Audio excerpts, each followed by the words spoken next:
Hello everyone, today we're going to be covering kinematic basics, specifically the three kinematic equations.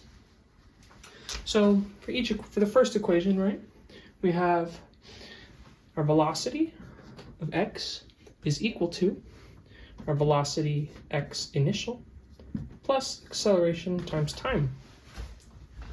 I guess acceleration x times time, sorry. Okay, so this first equation, well, we have three separate variables, or I guess four. We have our final velocity, we have our initial velocity as denoted by velocity naught. This little circle at the bottom means velocity naught. And then plus acceleration x times time. Now, the little x variable at the bottom here, this is signifying the direction of our velocity. Now, it doesn't necessarily mean the velocity in our x direction, it just means the velocity in any direction. Now, let's break this down. So what is velocity? Well, velocity is meters per second, right? And meters is usually in the form of x, right? How many meters you travel, and seconds, that's going to be time over here. Okay, so we've learned velocity is meters divided by seconds. So where does this equation come from? Well, we look at our variables here. Remember that everything in an equal sign to an equation must be equal to both sides for it to be mathematically true. So one of the very important things in physics is units. If we look at the units of velocity, meters divided by seconds, like we said earlier, if this side's units must be meters divided by second, then this side must be meters divided by seconds. Well, our velocity naught is going to be meters per second, so that's fine. But what is acceleration times time? Well, the units of acceleration is meters per second squared. Our time in the denominator is squared. But if we multiply this times time, well, the units of time is usually seconds within these problems. So we multiply it by seconds again, and that will give us meters per second. So we can see that this part of the equation is actually meters per second, and that's why the units are the same. Now, if we were to take a look at a normal acceleration graph in Physics 1, it usually, let's say it's gravity, right? It looks like this, negative 9.8. Right, we'll say this is 0. Right. This is usually what an acceleration graph looks like in physics. Imagine this line is straight. Okay, well, this acceleration versus time, as time increases, acceleration usually remains constant.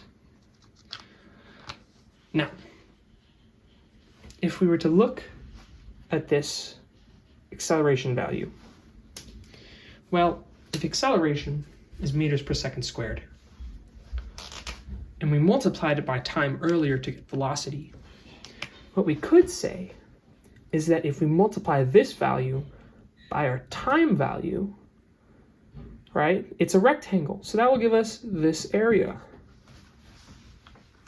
So this area will be equal to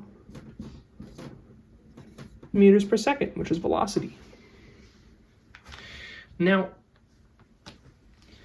this is a bit tricky with certain graphs, but this doesn't exactly give you your velocity at the time, or velocity like at any given time. This will only give you your velocity after your acceleration. Will give you your accelerating velocity, or the velocity caused by acceleration.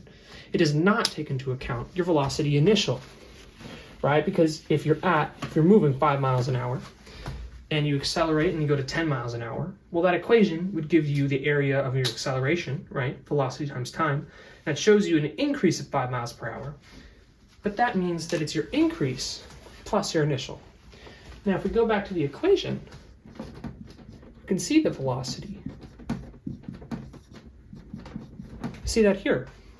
It's going to be your acceleration times time, which will be that rectangle. And it's going to be our velocity initial, which is denoted by this little O symbol down here, velocity naught. And that will equal your final velocity.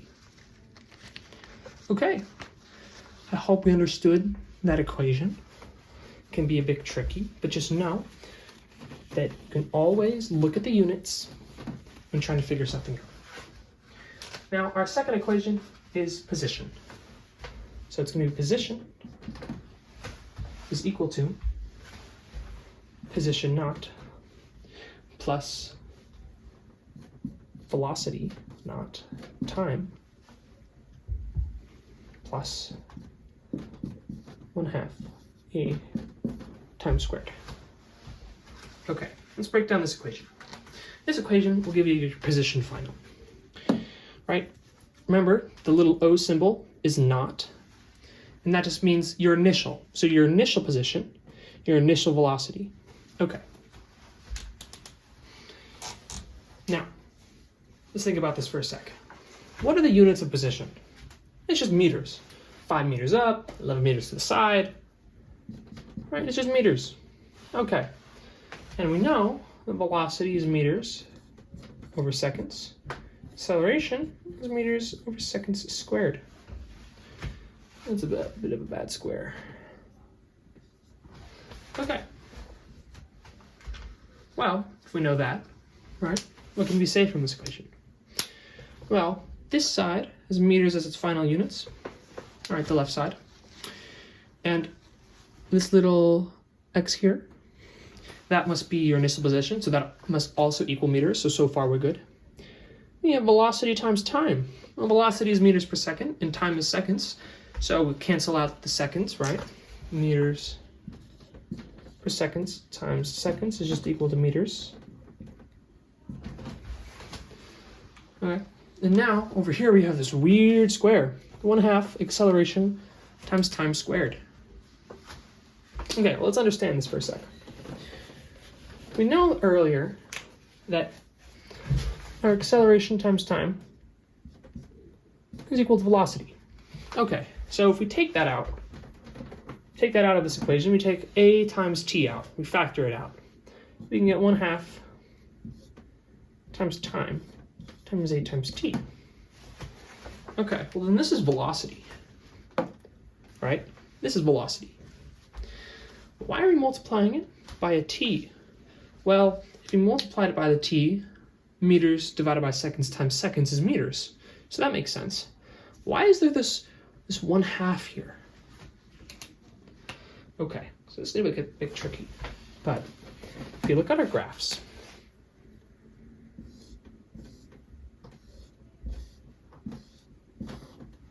acceleration, velocity, position.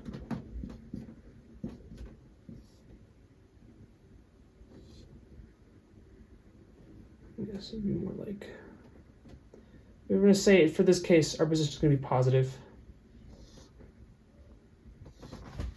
All right, that's usually what those graphs look like. Well, there's a rectangle here. Well, this is weird. If our acceleration is making this rectangle, why do we have a triangle here? Well, that's because as we keep adding these little pieces of the rectangle, it's going to give us this constant velocity, right? So I'm sure that you've learned from your class that the slope here, the slope of your velocity is equal to your acceleration. That's why your slope's constant, right? It's probably like 2, or let's say 5, right? 5 meters per second squared. Okay, well, now, remember what we said, if we multiply meters divided by seconds times seconds, right, that will give us meters, and that will give us our x position, or just not x position, but like our meters in general. So if we multiplied the height of this velocity graph by time, well, that would just be, this would be like a base, and this would be the height, right, velocity. And we can say that's a triangle. So it's going to be, right, it's going to be 1/2 times velocity times time. Okay, well, wait a minute. This looks really, really similar up here.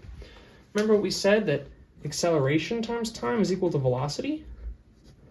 Well, we can plug that into our equation, right?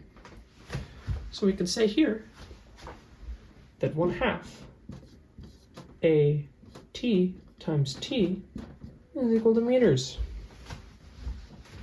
Okay, wow, would you look at that? We have 1/2 a times t squared, and that's meters. So we have meters, meters, and meters.